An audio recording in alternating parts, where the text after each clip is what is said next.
Hi, everybody. I'm John Donvan, and welcome to Intelligence Squared, and to a debate that is prompted by the end of an era that we have just witnessed, and that is the passing of Queen Elizabeth II, whose personal popularity during her lifetime certainly bolstered the standing of the institution that she represented for a record 70 years, and that is the British monarchy itself. She certainly helped to hold it up. I think it was important to be there. I know that maybe sounds a bit daft and old-fashioned, but if it is, it's 350,000. We're feeling the same way. And just wanted to say thank you for all the service, really. The opinion I get is how out of touch and out of time this is. Yes, it is tradition, but in fact, I think it just highlights that this is like a fairy tale. It's like a scene out of a Disney movie. But now that she is gone, what of the institution itself? What purpose does it serve for the British people, and how is that purpose defined? And if it does not serve the people, which is the position that America's founding fathers took when they declared independence, how should we imagine a Britain without a monarch and a monarchy? What would that be like? What would the implications be? So, long live the British monarchy? Yes or no? That's what we're debating. Our two guests are Graham Smith, who leads the group Republic, and Philip Blond, who is director of the Res Publica think tank.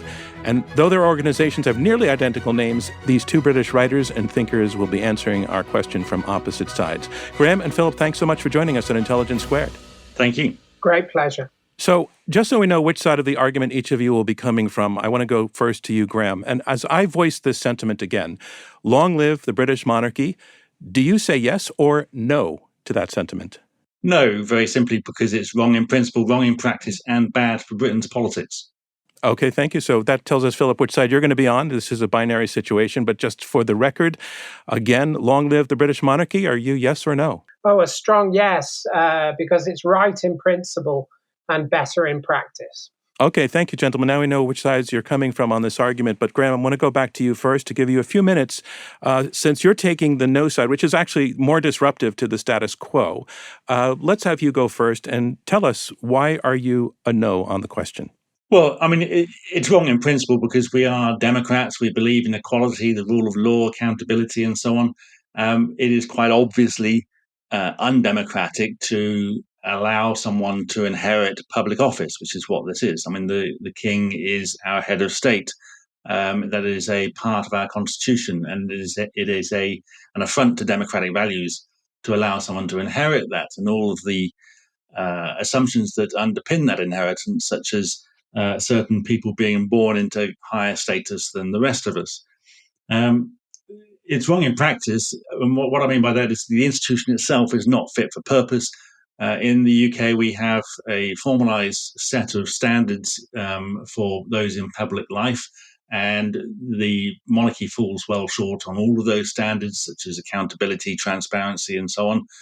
It is highly secretive. It's been compared unfavourably to the CIA, for example, for being overly secretive. And it is true to say that the royals routinely misuse public money, i.e. spending it on themselves, and doing so in a way that would get politicians into an awful lot of trouble. Not to speak of the well-documented interference and influence peddled by Prince Charles, now King Charles, who has seen no problem with trying to sway public policy behind closed doors and without any chance of the public knowing what influence he is having. It's bad for our constitution because it leaves us with one of the most powerful governments in the democratic world as far as domestic policy is concerned. The Crown and the structures around it centralised power in Downing Street. We have a weak parliament in the face of government for most of the time. We have a head of state who is largely absent constitutionally, cannot do anything to protect the constitution or to serve the people in any meaningful way. Constitutionally, the Queen and now the King will only do what they are told by the Prime Minister, and we've seen that many times over the last few years. So it leaves our politics and our constitution in a pretty poor state. It doesn't live up to the standards that we ought to expect from public figures, and it gives us no real mechanism for properly challenging them, not least because of the secrecy. And as I say, we are Democrats, and it is widely known that British people support democratic values, but uh, the monarchy clearly stands against those values, not only being undemocratic, but anti-democratic, as its values that it stands on are to do with medieval ideas of divine right and people being born into uh, positions of status and class, which have no place in a democratic society in 2022. All right, thank you, Graham Smith. And Philip Blond, you're on the other side of this. So why are you a yes on long live the British monarchy? I suppose I'm a yes because I think a democracy needs something else besides democracy in order to function well. And I think the monarchy represents the pole of the one, that is the hierarchical pole in any human society. And I think that if you actually look at human beings, the principle of the one is ineliminable. The only difference between um, a, a supposedly democratic society and a constitutional monarchy is Democrats elect their monarchs. Every human society in history has been governed by a quasi monarchical figure. And that is what the president is, that's what the prime minister is. Republics create monarchs, constitutional monarchies have monarchs to restrain republics. So I think the idea that somehow a pure democracy eliminates kind of monarchical or hierarchical rule is for the birds. I'm afraid it's simply not true. And moreover, a society that doesn't have a hierarchical pole, that doesn't decide on which values it privileges over others, what are its foundational values, is a society that polarizes very quickly. Republics are more unstable because they lack the ability to foster consensus and to create the condition for common values. What monarchs do is in a constitutional settlement, is they embody common values and they prevent partisan values from capturing the highest station in the land. And so, far from monarchy, in some sense, undermining democracy, monarchy preserves it and extends it, and it does this in multiple ways. As I alluded to earlier, it first of all prevents politicians from assuming totalitarian control, if I can put it like that, of the political or social sphere. It reminds politicians that they don't occupy the highest space in the land and that they too are servants. Moreover, in a constitutional monarchy, the monarch is the state of the role is to foster consensus. And if you look at the legacy of Elizabeth, the global consensus that she helped to foster and generate is unprecedented. I can't think of any other person in the world, even including the papacy, who could command the level of global respect and affection.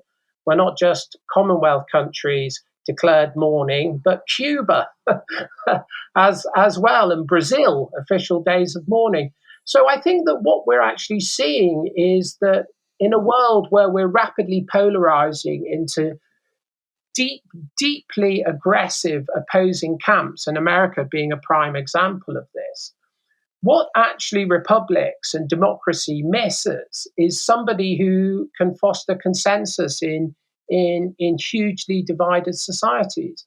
There's ample history to show the ways in which monarchs have helped to prevent kind of capture or overthrow of democratic institutions. And because they embody a good beyond politics, they can actually limit and constrain politics and prevent it from becoming totalitarian or dangerous.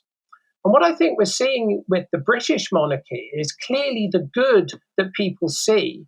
Okay, so Graham, I want to bring this back to you, and I understand, Graham, that the thrust of your argument is that a non-elected individual with a hereditary position, not directly answerable to the public, is in itself an affront to our notions of democracy. And it's certainly one I think will resonate with most of an American audience. But before we dive into your part of the argument, I would just like you to stay with the point that Philip is making, that a monarch can be a stabilizing, unifying kind of ballast for a political system, especially for republics, and that, in fact, the British monarchy has served that role. Do you see any merit to that case that Philip is making?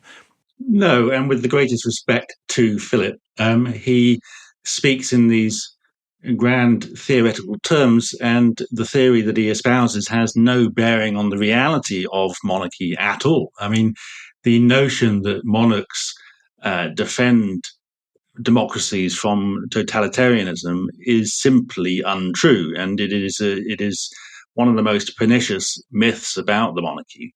The idea that the monarch somehow restrains our politicians or holds power away from them. The Greek monarchs of the 1920s and 30s and 40s colluded with fascist and military regimes. The King of Italy colluded with Mussolini and was on the throne throughout his fascist government. The Greek king in the 1960s then was absolutely useless in the face of another military coup. The Thai king, the last Thai king, not the current one, was on the throne for a very long time, and throughout a history in which there were multiple military and civilian coups and dictatorships. The current Thai king, and this is a constitutional monarchy in law, the current Thai king is absolutely in bed with the military dictatorship, and the list goes on.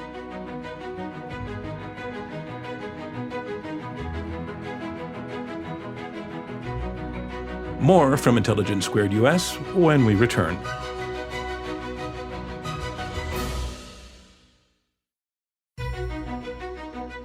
Welcome back to Intelligence Squared US. Let's get back to our debate. Look, I think that the institutions themselves require what one might call a thick account of them. But, just as Graham posits the compromise of kings, you have the attempted 23F coup in Spain in 1981. The Thai king in 1981 and 1985 did prove decisive, as was the Governor General in Grenada in 1983. So what you have are counter examples, and what we're trying to cast out here is the type of role that a king can perform. Now, obviously, both kings and political cultures can fail that high watermark. But that isn't an argument against the existence of that. That is the normal feature of monarchy, is their purpose is to defend their institution, and they have historically failed. I mean, there's a reason why there are so few left, and those that have stood have utterly failed when they have been challenged by authoritarian regimes. Now, in terms of the British monarchy, the idea that the British monarch can defend us against politicians is complete fallacy. The British monarch is utterly powerless, has no discretion, and will only do what the Prime Minister tells him to do. Now, the Queen acquiesced to a prorogation of Parliament in 2019, which was then judged to be unconstitutional. Everybody blamed Boris Johnson for instructing the Queen to prorogue Parliament. No one pointed out that the Queen did nothing about questioning whether that prorogation was legitimate or constitutional at all. And she was never going to do that, because her position is to do what she's told, even when what she's told to do is unconstitutional. I just want to give Philip a chance to respond to some of the points you're making, because you're making several there. Go ahead. I think Graham's got a very narrow and poor view of British history.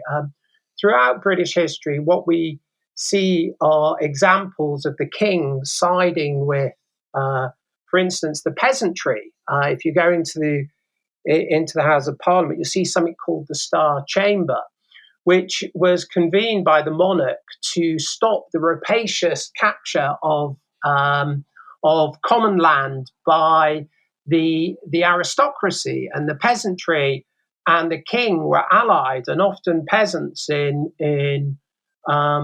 medieval and early modern periods got far greater justice in the royal courts than they did in the manorial courts. So the king has always, in the British settlement, been allied with the notion of justice. And indeed, if you look at the colonial expansion of Britain, countless times you have the British monarch writing to the colonists saying, in America, you can see the letters from King Charles saying to the colonists that the natives are Indians, are my citizens as well, treat them well.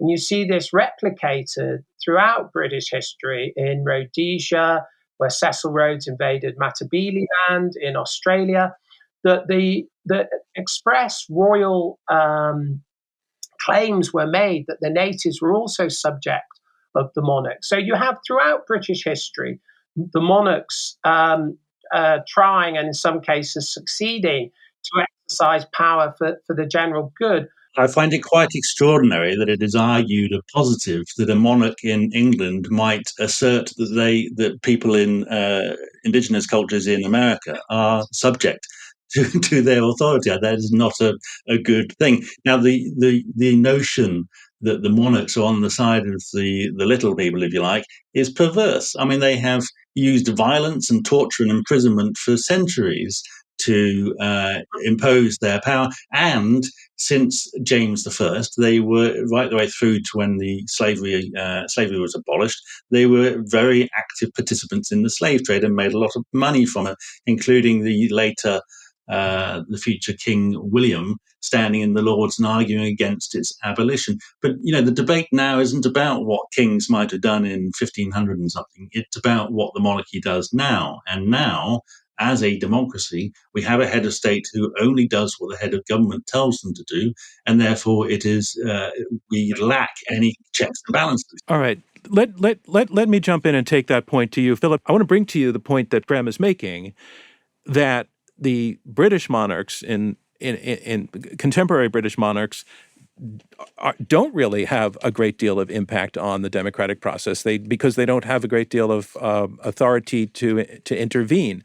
In fact, Prince now King Charles has had to say publicly that he's going to kind of step back from a role he enjoyed taking for the last 40, 50 years of commenting on public and trying to influence policy in certain areas like climate change, et cetera. And now that he's king, he has to kind of shut up. And so it seems to me that may go to Graham's point that the monarchs don't have much authority to exert influence in a positive way. Yeah, well, I think here I in part agree with Graham. I would give the monarchs much more power. They're far more popular than politicians. They, in certain ways enjoy, 80 to 85% support. Graham's belief that they don't serve the little people isn't an opinion shared by the little people. It's an elite bourgeois opinion by people who are convinced of kind of one unreflective form of ideology, I think. And what I would like to, Charles's opinion on the environment, etc., have been light years ahead of others, and I would like to see him taking a much stronger role. And in the sense of the type of power that the monarch authorizes or uses, it's quite hard to tell, because you have to think about what politicians can do and what they can't do. So you have to prove a negative. So you have to kind of articulate what aspect of the monarchy, kind of how it shapes the whole conduct and discourse of the body politic. And I think that it civilizes the body politic. it prevents the rise of very extreme forms of polarization that you can and do see in republics. If you think of how successfully Queen Elizabeth fought against racism, to integrate the Commonwealth countries of Africa within the Commonwealth when she came to the throne, there were 7. There's now well over 55, some of them not even in the Commonwealth. So you have a sense that what monarchs do is they orchestrate, if they do their job well, and you can always have bad monarchs, is that they orchestrate a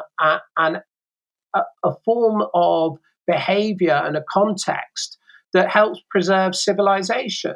And I think no, they don't. I mean, there's no. You can't grasp the big argument. Others can. Okay, I want to let Graham jump in on that point. I mean, the things that Philip is saying, it's a lot of theory, but it doesn't reflect the reality. I mean, the idea that the Queen was fighting racism when she lobbied in the 60s and 70s as governments were introducing laws to protect people from race discrimination in the workplace, she successfully lobbied to have herself and the royal household excluded from that legislation. And, the Commonwealth, as we've seen recently, people are getting very angry about slavery, reparations, and about the history of colonialism. And a lot of that anger is directed at the monarchy and at the royals themselves. So this wider notion that the monarch somehow influences our body politic, again, it just doesn't stack up. There's no evidence of this. And, we are as prone as any other country to extremism, and we've had plenty of that sort of polarization in recent years. So is that a failure of the monarchy? No, it's just the reality of the society that we live in. But the monarchy fails us on many other accounts. Now, we have to look at the real evidence and not just make sort of generalized claims saying republics are less stable. No, they're not. I mean, democracies and democratic republics are more stable. And if we look at in Germany, for example, which has a very strong motivation to remain democratic and stable and to see off extremists, is a federal republic. If you look at places like Iceland and Ireland and Finland and Austria and Portugal and all these places, they have elected heads of state, whether directly or indirectly. They have elected parliaments, and they are stable and successful democracies. So, Graham, what do you make of the fact, though, that there are other democracies in Western Europe, Denmark and Norway, the Netherlands, have royal families and are absolutely qualify as stable democracies, and the Queen of Denmark is enormously popular, and the monarchy is enormously popular there, and not seen as a challenge to the basic kind of gut understanding of what it means to be a democracy. Yeah, I mean, we can see that democracies have retained, some democracies, not many, have retained monarchies. I mean, in terms of the issue of stability, where countries are stable and the monarchy has managed to survive into the late 20th century, then they're more likely to survive because the pressures aren't there to get them. But, I mean, the Dutch monarchy has seen a sharp fall in support over the last few years. The British monarchy, I mean, I don't know where Philip's getting his information, but John Curtis, a very well-known pollster, in the UK, was just writing yesterday, I think, saying that the monarchy in Britain is at an all-time low in terms of popularity. Support for the monarchy has dropped sharply over the last 4 years, and support for abolition has increased. But, all of these countries in Europe also have Republican movements and also have serious questions about the nature of those monarchies. They're just not quite so ostentatious and so obvious in their failings. But the British monarchy is particular in its failings, not least because of the position it has in the Constitution. I mean, we have a situation which was termed about 50 years ago as an elective dictatorship because of the enormous power that is held by Downing Street, by the Prime Minister and their government. And that a lot of that comes down to the Crown and the powers of the Crown that have been transferred wholesale into the hands of the Prime Minister and their ministers. And this is a significant failing. Not even getting into the actual failings of the institution itself. Politically and constitutionally, it does not serve us. It serves the government and the Prime Minister of the day. So Philip, I know that the core of your argument has been the degree to which the monarchy serves the British people, but the king is now the king of 15, head of state for 15 other nations: Canada, Australia, New Zealand, Jamaica. To what degree does your argument for the value of the monarchy relate to the British monarch's role as head of state in those other countries? Is that critical to the point that you're making?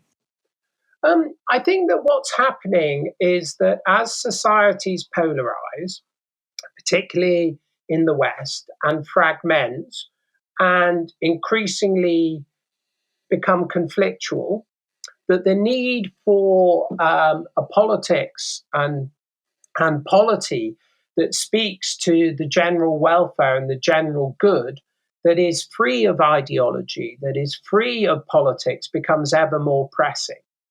And I think that what you see is not just that the British monarch is celebrated in the Commonwealth, but beyond. I mean, it's remarkable the number of countries and nations that are declaring national mourning. From France to Bangladesh to Brazil. All of these nations also are experiencing division, and I think that what we're seeing is that, and I think this is the greatness of Elizabeth, who, as I said, grew the Commonwealth from just 7 members to 54, incorporating most of Africa in the process, is an attempt to create a global polity that can speak to global issues at the level and scale that's required. And in that sense, Prince Charles, who anticipated many of the most dangerous problems that now confront us in terms of environmental degradation, I think has a unique opportunity. And as I said earlier, he explicitly now sees his role as a global one to serve all nations. And I think this will only increase the power and the popularity of the monarchy, because it speaks to their idealism and their romance. And they have now become significant political actors. And I think Charles will be more active than his mother. And I think that will be welcomed. But what does it say to you that there is a Republican movement that seems to be growing in force in Australia, or that Barbados, that only last year, I think less than 10 months ago, chose no longer to have as its head of state the British monarch and wanted to go in a different direction? That the trend seems to be, I think the trend seems to be away from involvement by other nations with having the British crown as head of state.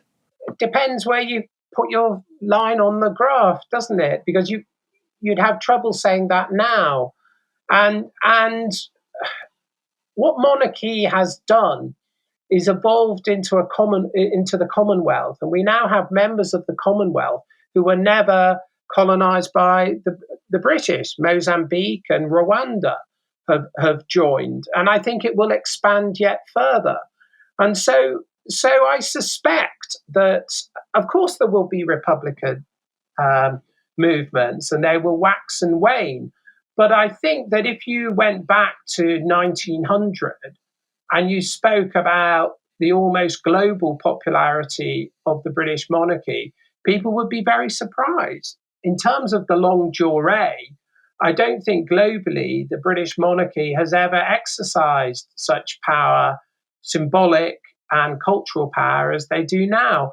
And I think that has changed our ask of the monarch, and we now will want them to operate at this level and to shape the questions that we need to address at this global level. And they are becoming almost the only global figures outside of religious figures that can speak to the general interest. So I think it looks very positive. What you're saying does not reflect reality. Now, I mean, I've just been reading a book by Philip Murphy, who's one of the leading experts on analysing the Commonwealth. And his general conclusion is that as an institution, it's largely pointless. It doesn't really do an awful lot. I mean, the Commonwealth, which now has 56 nations, it is most of those nations are republics. Despite its claims to support values like democracy and human rights, it seems quite happy to make room for dictators and for people with awful human rights records. And it is just allowed Gabon, I think it was, to join the Commonwealth, which has an awful record on these things. Something like more than 90% of the population of the Commonwealth live in republics. The Commonwealth was not created by a monarch. It hasn't been grown by the monarch. It hasn't been sustained by the monarch. It is a result of intergovernmental decisions that were influenced by a host of different issues, not least the sweeping independence movements of the 50s and 60s, the post-war situation that Britain found itself in, and so on. But where it stands now is an institution that has very little relevance beyond its sporting events that they hold every 4 years.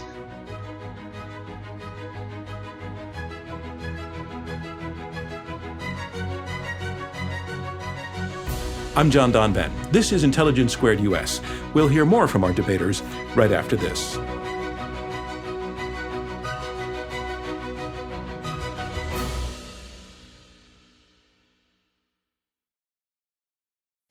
Welcome back to Intelligence Squared US. I'm John Donvan. Let's get back to our debate. Graham, Brian mentioned with some degree of wonder the fact that the French are publicly mourning the Queen, and that Brazil issued a statement and that Cuba issued a statement. Certainly here in the United States, the television coverage has been nonstop, and I can tell you that no other royal period of grieving or funeral will ever get the coverage that we're seeing for the Queen. And I want to ask you about that, about the point that I think that Brian really is making, is that the Queen has a positive reputation globally, and that as the embodiment of the monarchy, that comes to the institution as well. And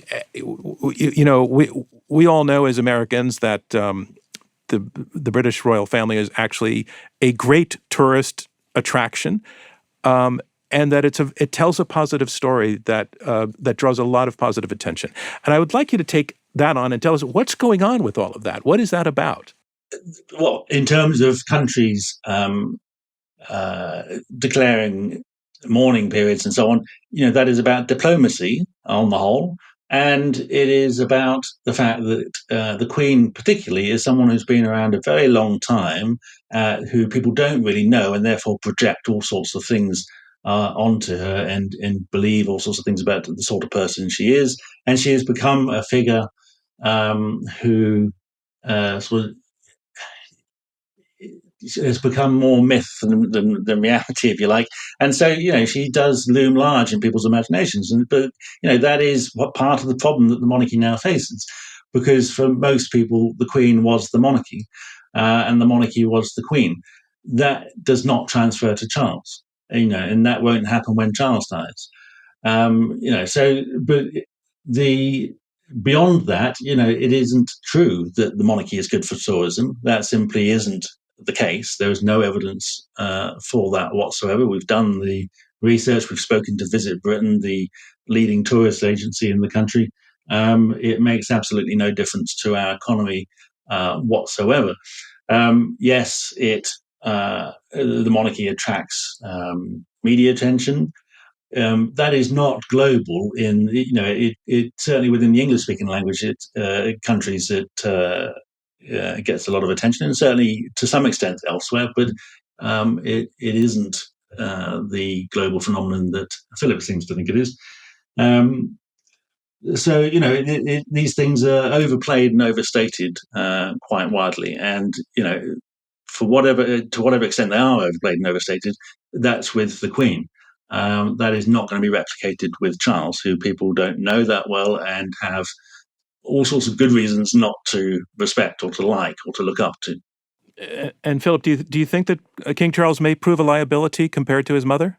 No, I don't. I just enjoying Graham's relentlessly pessimistic and negative view that I think stands counter to everybody's intuitions and reality itself. I think that the reason why republics joined the Commonwealth, um, and with the titular head of state as the monarch, is because they see the deficiencies, I think, in their own polity. And the hope is that the Commonwealth, over time, will exercise the type of transformation that we want and that people That's need. not true, Philip. You're just saying I things which think are not also born in reality. Graham just is so desperate to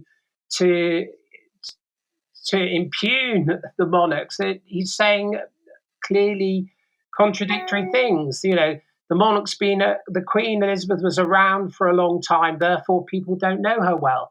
I think it's precisely because the Queen was around for a long time and she exercised a different type of diplomacy, which is acknowledged by all the politicians who would know, but speaks to kind of her power and the type of shaping that she was trying to do. And I think it's very clear that the Queen was instrumental in growing the Commonwealth.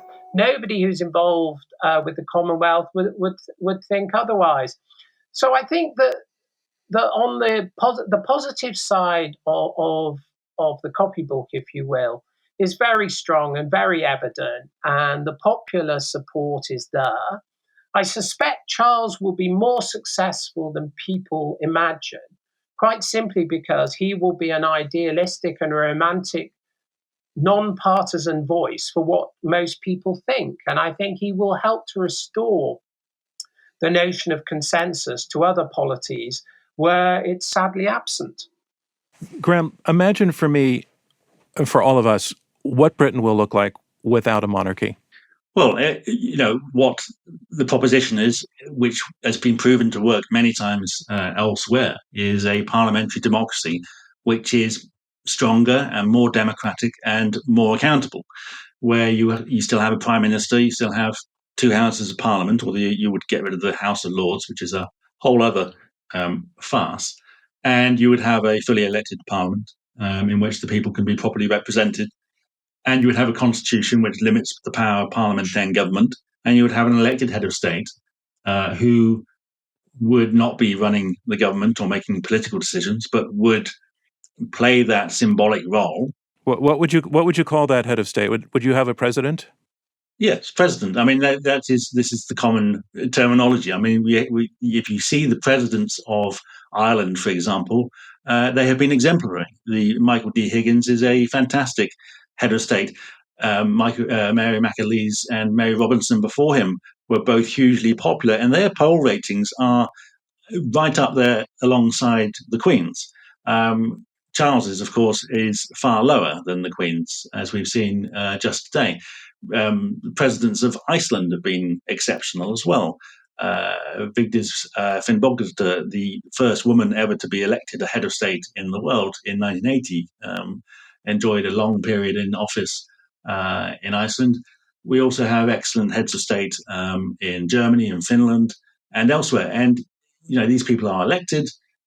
They serve a limited term, usually a limit of 2 terms, but their term lengths can vary from 4 to 7 years.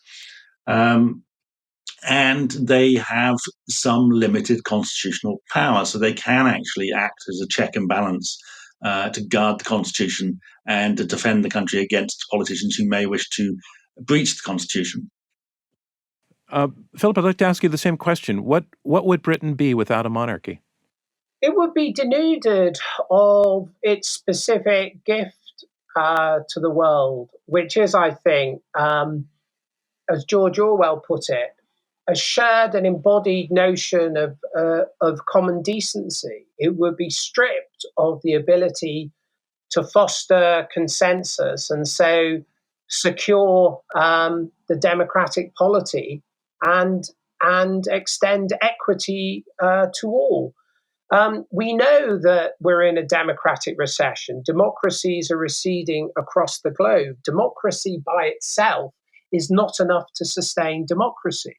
And one of the reasons is that there's no figurehead for the formulation of a common good. There's no figurehead in these polities that can actually help foster the type of communal reverence and enjoyment and celebration that a monarch can.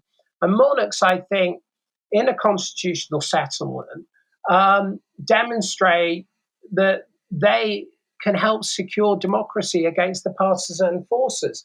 Stripping the monarchy away from Britain would be like stripping one of the great sort of lights of the democratic world of a key part of what has defended that democratic world. It will make Britain a more dangerous politics and a more dangerous polity, because nothing is more dangerous than democracy without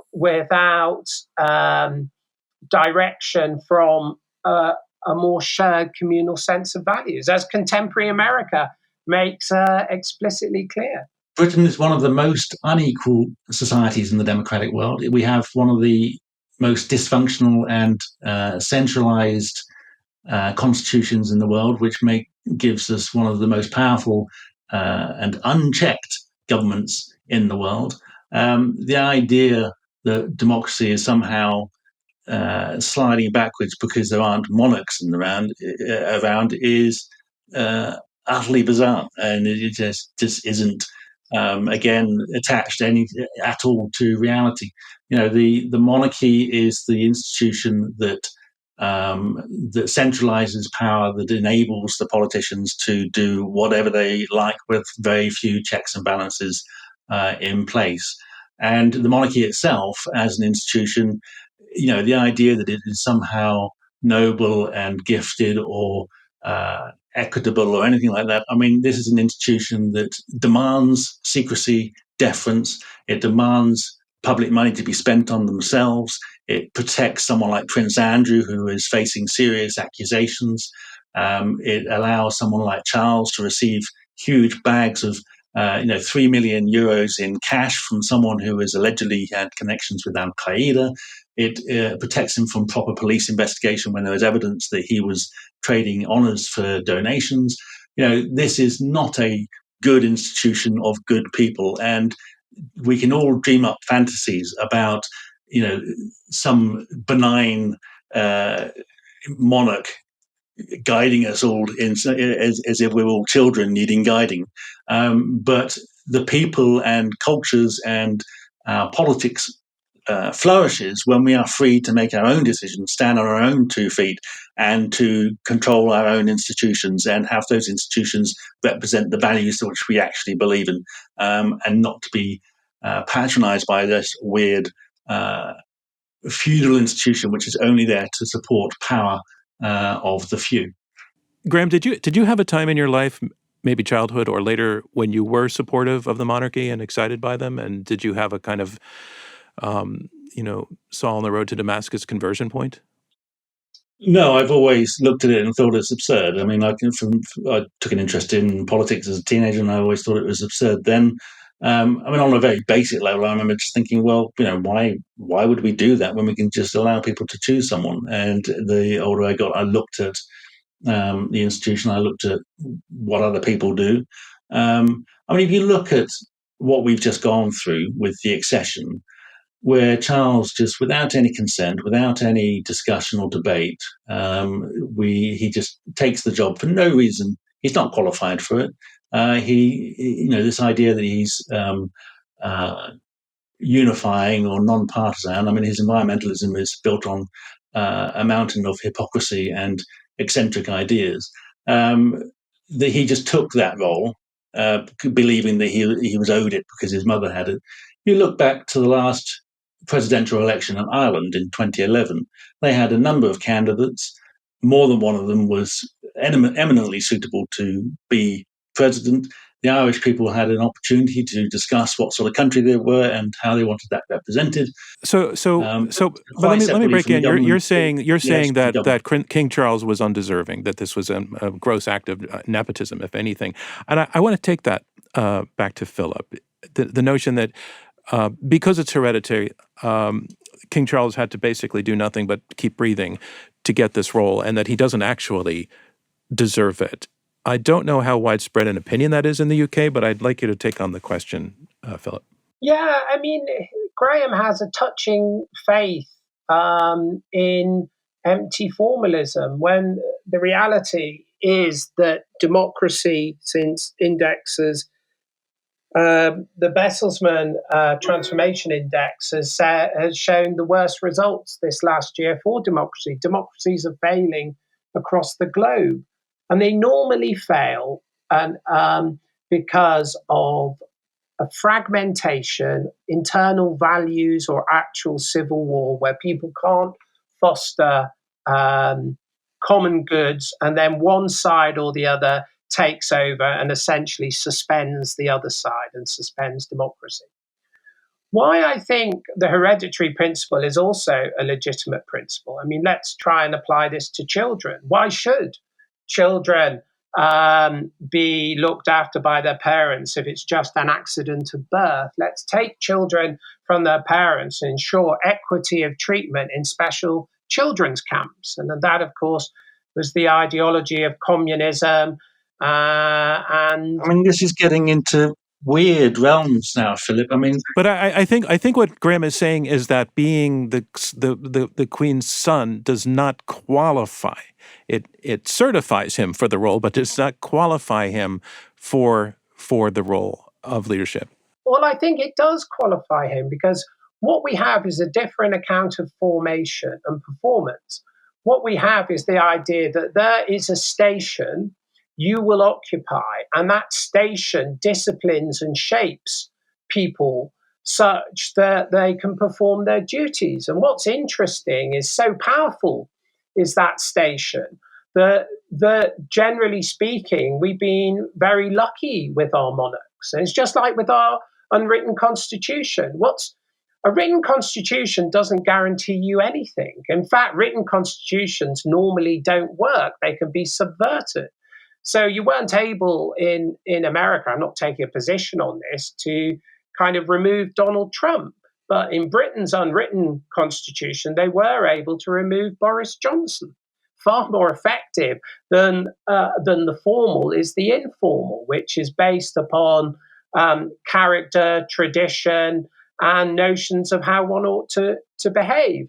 And I think that being shaped by a position is also a form of legitimacy. And if we abandon that, what we essentially abandon is the idea that the power, people who inherit wealth, position, which is what dictates most outcomes now, are actually free of any obligations or honor or culture for how they ought to behave. And one of the reasons that inequality has become so rampant in our societies is we've freed the wealthy from any obligations of honor that come from their station as being wealthy.